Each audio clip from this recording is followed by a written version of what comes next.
one of the simplest things that any e-commerce retailer should do if they're selling on their own website is Yo guys, what is going on? Welcome back to another video. In this video, I jump on a Zoom call with a heavily experienced lawyer in the e-commerce space, and we talk everything e-commerce related about law, some great precautions that you can take, and just everything else in between. So stick around for this video. Maybe have it on in the background while you're working. I think that's like the most common thing we see. Most people like play it in the background while they're working. Stick around as there's some gold nuggets in here, and I'll see you later on. Hey guys, welcome back to another episode of Ecom Street Shorts. Today I'm here with a good friend of mine named Damon Wright. He's a lawyer at the firm called Gordon Reese. How you doing? Hey, Corey. Good to see you, my man. 100%. So for the audience, super quick, just to build some context, would you mind just giving like a quick intro on your whole experience so far as like an e-commerce attorney and as attorney in general? Sure. Yeah. So I focus on advertising and e-commerce law. I head the practice group here at my law firm, Gordon Reese, with advertising and e-commerce. I've been practicing law for almost 25 years, and I'd say half of that has been representing e-commerce retailers, online advertisers, businesses, entrepreneurs selling supplements, clothing, subscription boxes, coaching, gadgets, the whole spectrum, and all variety of things that are important to their business. Right. It's amazing. Yeah, definitely. No, we initially met on Clubhouse a few months back, and we were dropping all kinds of knowledge on there. And so I'm glad that you're on the call. Yeah, no, thank you. I was impressed when we met on Clubhouse, and I've followed you, and it's great to talk to you, be here, all that. I have a lot of fun with what I do. I get a lot of energy from my clients. I have to constantly keep learning. So it's great to compare notes with you. 100%. So as you said, they're constantly learning. It's like one of the most important things. And I feel like with a lot of e-commerce people, when they first start, the main kind of focus is executing, having all the marketing done, and just overall growing the revenue. And then you said like in that e-commerce 2021 like legal guide, most people like want to play the game, but they don't know the rules entirely. And so that's kind of what I want to talk about here. Like some general mistakes you see e-commerce people make, like some of the more common, like, I guess, claims you see when people come to you for help. Yeah, no, exactly right. I mean, just to use that analogy from sports, you might be able to jump really high, run really fast, throw a ball really hard, but you're not going to be able to score many goals on the soccer field if you don't understand offsides rules. You're not going to make many 3-point shots if you don't understand traveling or double dribble. So in the same way, an e-commerce retailer, you're not going to be able to really go that far unless you understand the rules, so you can stay in the game. And you might want to make decisions where you go up to the line of compliance, or maybe you cross the line, but those are going to be pretty poor decisions unless you know where the line is. So I spend a lot of time just helping clients understand those things. And there, I could go on and on about sort of common mistakes that I see people make. One of the simplest things that any e-commerce retailer should do if they're selling on their own website is on their checkout page to have a unchecked checkbox where the consumer agrees to the terms of sale. And something else would be, instead of that, you could have language saying above the buy button, I agree to the terms of sale. And then you have a hyperlink to the terms of sale, and inside the terms of sale, making sure they protect the retailer from consumer class action liability first and foremost, but from other claims. And they give the consumer information too, but that's a simple way for any retailer to do a tremendously good job of protecting themselves against getting sued in a consumer class action. And this is something we talk about in the guide right at the very beginning. As we're speaking right now, Corey, you and I guarantee you there are dozens of professional plaintiffs and plaintiffs' lawyers who are surfing the web, looking for sites that are selling products, and then looking to see whether they have class action waiver language in their terms, hoping they don't. If they don't, then buying a product and preparing then to sue the business for false advertising. They've got to find something they say is false, but maybe it's a claim about the product, the performance, or the benefits. But that's one simple thing that any retailer can do very quickly to protect themselves from what could be millions of dollars of liability. And it's always shocking to me when I shouldn't say it's shocking because I see it all the time, but a lot of businesses don't realize that and they are exposed.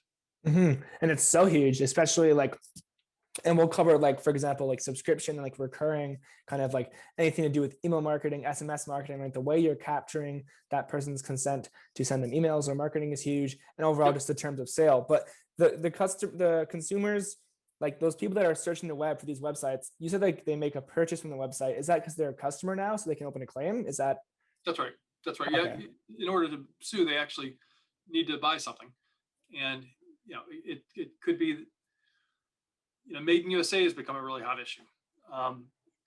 If you're, and the words "made in USA" under advertising law aren't what most people would think of as made in USA. You would think that if a product is actually manufactured or a supplement is actually put together in the US, then you could say made in USA. But actually, the FTC's view is that all of the original materials or all of the ingredients have to come from the US.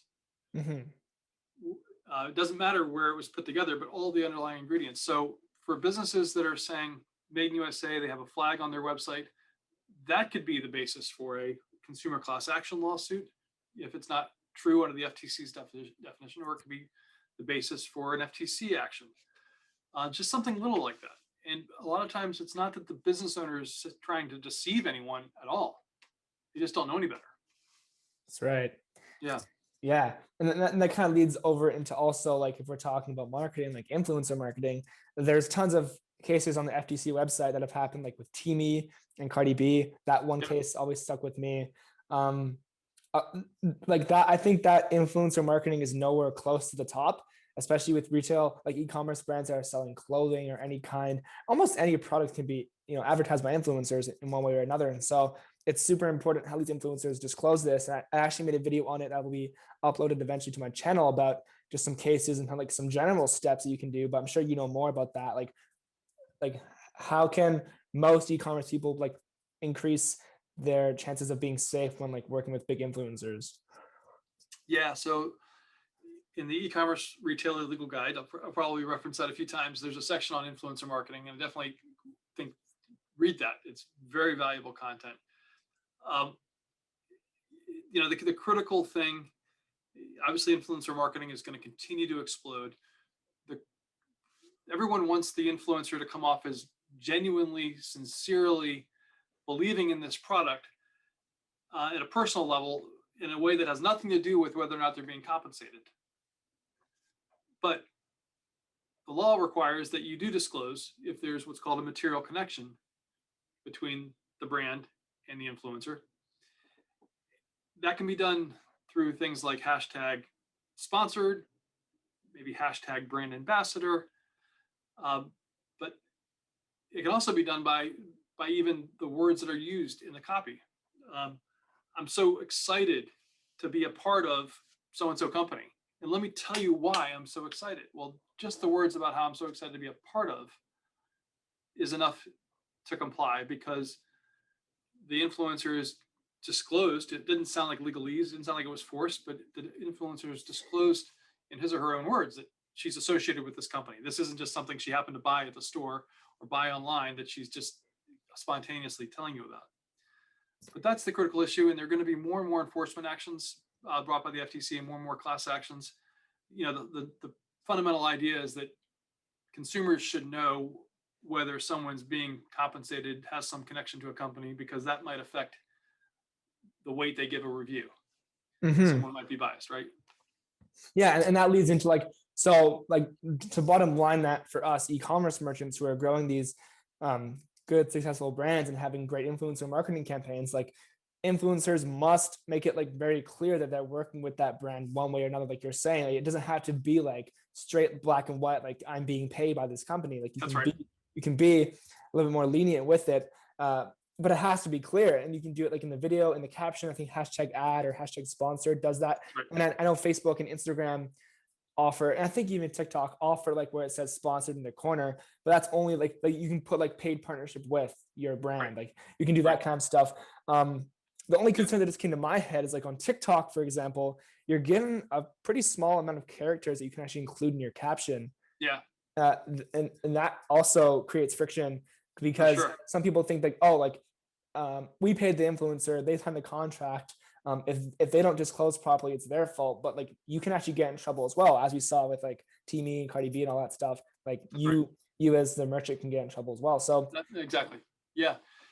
Yeah. And this kind of takes you to a couple different areas. So one would be just any consumer testimonials, consumer reviews. Um, it's okay to give consumers a discount code or a free gift if they give you a review. But you need to disclose that you asked people to give you a review, and in exchange, you gave them some consideration, a discount code or a free gift. So you can do it, but you're supposed to disclose it. In the same way, you need to disclose it with the influencer. yeah, and that sparks so many ideas in my head about how like recently we've transitioned over to Amazon with one of our brands. It's on Amazon. And on Shopify, there's plenty of apps that allow you to import reviews from Alibaba, AliExpress. You can edit them, add your own images, add your own fake names. And, you know, it looks very great on your website. On Amazon, you can't do that. Like, it's very hard to like get someone to actually leave a review, like any fake way. Like, it has to be authentic. Like, it's very, very hard. And so it's interesting to see how Shopify will deal with that in the future. Like, I wonder how are they? I mean, having fake names for reviews is a problem. But using real names can also be a problem if you don't have permission to use that person's name in the review. Right. Okay. So these apps on Shopify App Store, like Luke's, I believe is one of them, like LOOX, like they allow people to import reviews from AliExpress. You're saying that's fine as long as the person who actually wrote the review in AliExpress gave them consent, like do like an email or does it have to be like signed? Yeah. So there's something called right of publicity, and anyone has a right of publicity in our name, our likeness, our identity. So what that means is under state statutes, it's unlawful to use. Now, maybe there are a lot of people named Corey Nicholson, or there's a lot of people named Damon Wrights, but to use Corey Nicholson in a way that people would say, oh, that's this Corey, for someone to use Corey Nicholson in advertising for their product without your consent. So I've had matters where clients have been a little sloppy, and they've just found photos of people that looked attractive or fit the demographic and use those photos and been sued or threatened with suit for violating that person's right of publicity. Or it could be a consumer who gives you, replies to something online and says, I really love your product. If you've got in your terms provision dealing with user-generated content that says anything you give us about your experience we can use, you should be okay if it's written the right way. But if you don't, if they just happen to post on Facebook and you decided you liked it and you used it and you use their name and their photo, again, you could get sued for violating their right of publicity. And that could be, depending on the state, could be statutory damages of, I think like Illinois is like $1,000, not that much. But it could also be disgorgement of your profits, like a percentage of your profits. Oh man. Yeah. That could be bad. Yeah. And it could be a class action. It could be that someone says, I think this has happened to lots and lots of people because of the nature of your site. Very true. You were saying before that the brand is liable for the influencer's activities. You're exactly right. That's right. And the same is true with brands using affiliates and affiliate networks. And that's something some people don't appreciate. Right. To buy traffic from networks. And speaking of like publicity, that kind of reminds me also of one more thing that's very popular that I've seen like people message me about with e-commerce, like DMCA takedowns, especially the way most people that are watching this video probably are just drop shipping products from AliExpress and getting their ad creatives and like their ad videos, not by making their own content for the most part, but just taking videos from other Facebook ads or YouTube videos and kind of just combine that to start, because it makes sense logically, like you want to like keep it lean and just launch this way, but by no means is it compliant. And someone who owns that content either way can open a DMCA complaint. They can, yeah. With copyright infringement, the damages can be up to $150,000 if the plaintiff, the copyright owner, can prove willful infringement and get the maximum statutory damages. Right. $150,000 actually plus their attorney's fees, or it could be again disgorgement of profits. So there's real liability. If it's just a DMCA takedown, consider yourself lucky. because it could be that they do that and then also sue you. Again, there are everyday cases filed all around the country by photographers who are making, and they're, I'm not trying to fault them for this, but some of them are making more money from suing for infringement than they are from licensing their photographs. Yeah. And there are some plaintiffs firms that specialize in just filing these cases where it could be a content site, that's got clickbait type of content, or it could be just some person's blog, and they found an image, and they liked it, and they used it. Those cases are being filed every single day. And you think, okay, this photo only, you could have paid a couple $100 to license this photo, but the courts are oftentimes awarding tens of thousands of dollars when it wasn't licensed, when it was Insane. posted. Yeah. So It also reminds me of like how also one thing I remember that I recently learned like early on this year with influencer marketing is, or even if you're just getting like content created at a studio, for example, like a whole custom Right. content photo shoot, you're paying thousands of dollars just to get the content created. There's also licensing fees for that. And they also have periods. And so like you can pay for 3 months of licensing, but after that 3 months, like you can't use anymore unless you pay more to them.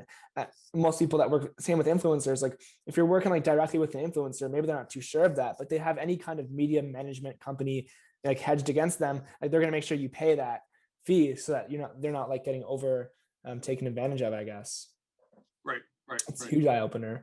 And that kind of leads me to like two solutions. Sorry to cut you off, just about like solutions for the future now. Like one of them is like, I guess, regarding censorship and how these social media platforms, censorship and like data collection, and how these companies like Facebook are going through some issues right now with like the iOS 14 update, and how like, for example, like I love your thoughts on like Robinhood and how like the CEO of that company handled the whole situation during the GameStop rally.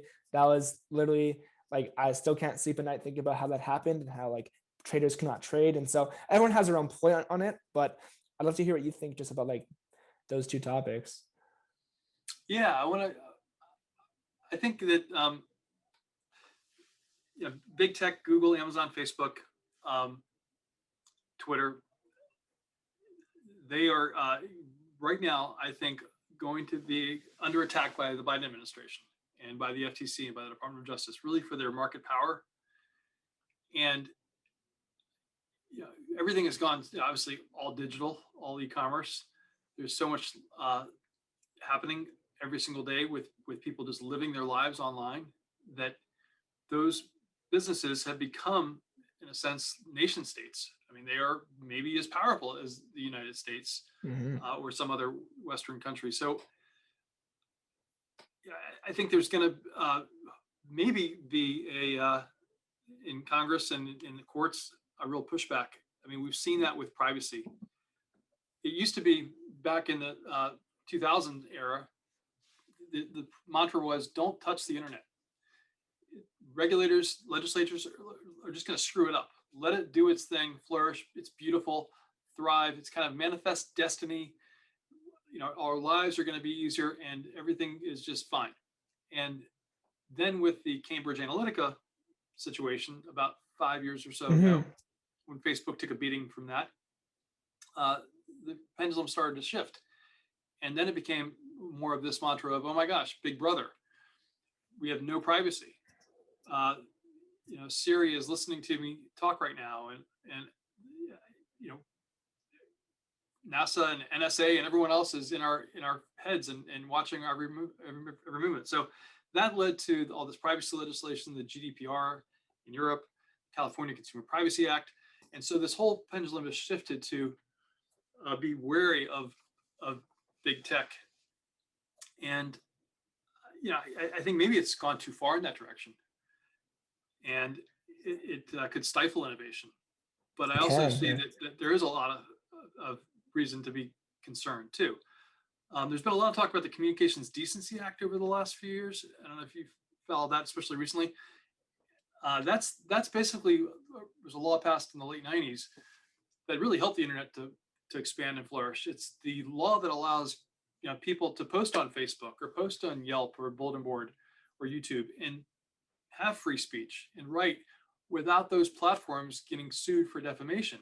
because of the content posted by others. And that's, I think overall been a good thing. And we should not gut that act, because it's really important to promote free speech and allow businesses, online platforms to exist. I mean, Clubhouse, for instance, could get sued if we didn't have the Communications Decency Act. YouTube could as well, right? So, but that's under attack a little bit, and hopefully that will, I think the law can be amended, but I don't think it should be gutted. The problem with the law there is that if someone really is truly the victim of defamation, say that one person calls another person a pedophile online, totally false. Right now, the victim doesn't really have a great remedy to go to that bulletin board, that interactive computer service provider, and get that stuff taken down, because there's immunity. I think that kind of correlates with like Section 230. So that's exactly what I'm talking about. Yep. Okay. Yeah. Yep. Cool. Yep. Yeah. It's just so interesting because, and 99.9% of the time that Section 230 holds, it's not violated. But in this 0.1% of the time where all these medias are censoring Trump, or Robinhood is censoring all these traders from buying, like that it's where I wonder like why the rule even exists then. Like if at times during terror this happens, like I don't know. So Section 230 is a part of the Communications Decency Act that gives immunity to interactive computer service providers like Reddit, like Facebook, from content posted by others. That they can't be sued based on content posted by others. That's right. And that they can censor that, and they won't be liable for doing that either.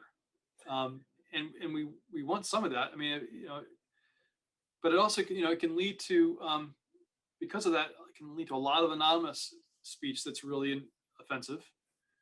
And the person who's the victim of it doesn't really have a very good remedy to go to the interactive computer service provider and say, hey, tell me who this is. Because the interactive computer service provider is so immune from suit, they can say, no, we don't have to tell you anything. So that can be frustrating. Yeah, no, it definitely can be. And like back to that Wall Street kids thing just one more time, like the Wall Street bets, like I think what these people did, like I don't know if it was the hedge funds or someone else, but like they went in these Discord servers and Reddit like chat rooms, and they found anything that could be labeled as like hate speech on the Discord, for example, reported it and spammed that so much that Discord eventually closed the entire server. Yeah. It just really shook my mind up how that went down. I don't know how you think if it was handled properly or not, but I feel like it will change in the future, rather like using blockchain somehow, like with the creative technology, like to prevent this whole thing, have everything, I guess, more like blue pill and just like open to anyone no matter what. I don't know. Yeah. The whole issue of free speech on the internet is got lots of different ways of looking at it, and you can't turn this dial without having it affect something over here, and vice versa. So I don't want Congress to screw things up, but I think we can have better protections for people, and at the same time protect the service providers as well. There's got to be a way to do both. Yeah, no, they're definitely gonna be protected. But then again, like this is becoming a medium of communication for people to come to learn and actually get advice from. People are coming to this video to watch what we're talking about instead of going to CNN, which is like left hand. Like all these writers on opinion pages are getting in trouble for writing opinions, and like all these news media companies, like they're in the middle between like the producer and like the consumer, kind of, right? Like they're in the middle. But now we see more and more with the whole Wall Street thing and people starting their own podcasts or blogs or whatever. Like people are going there to learn where to invest in cryptocurrency or where to learn whatever. And so I wonder how that will hold in the next 5 years, because obviously we can't get rid of the news media companies because all that ad revenue is a big part of GDP probably. So it's just so curious to see how they're going to like hold that down. Yeah, and the anonymity of the internet is a good thing, but also can be a bad thing. Yeah, that's right. And that, kind of going back to e-commerce for a moment, that's I think that's become an important issue for the FTC as well. The consumers should be able to know who they're buying products from, and there should be things like in the terms, in the credit card descriptor, the customer support phone number. It's very important that the consumer be able to know exactly who it is, to be able to look them up on Better Business Bureau or Trustpilot or something like that, to really be able to do their own due diligence. And, Right. and there's a lot of opportunity for businesses on the other side of the globe to defraud U.S. consumers and sort of stay off the grid and try to leave no trail. And so, I think obviously that's not the approach that a business should take if they want to build a brand. But in any vertical, a business owner should also be concerned about other bad actors that are in their space that could be bringing them all down. And I think I've got clients who they're concerned about their competitors doing stupid things that make the client look bad. Right. Yeah. Super interesting. Yeah, no, I feel like we can go on forever, but I think I'm going to wrap it up right here just for the audience. Just for the audience. Definitely thank you for jumping on board. Hopefully this was insightful for them. Like, I think a few really key takeaways for people are to make sure they have some kind of disclosure always with influencer marketing. Make sure they're not making false claims. Make sure it's very clear that they are an ambassador for you, they're an influencer for you, whatever it may be. And then just having that compliant checkout, compliant website, stay away from fake reviews, or you can import reviews, but do it the right way. It's just a little bit of a longer extra step, but if you take it, you can really be saved. Thanks a lot, Corey. 100%. All right. Stuff. See you guys later. Take care, man.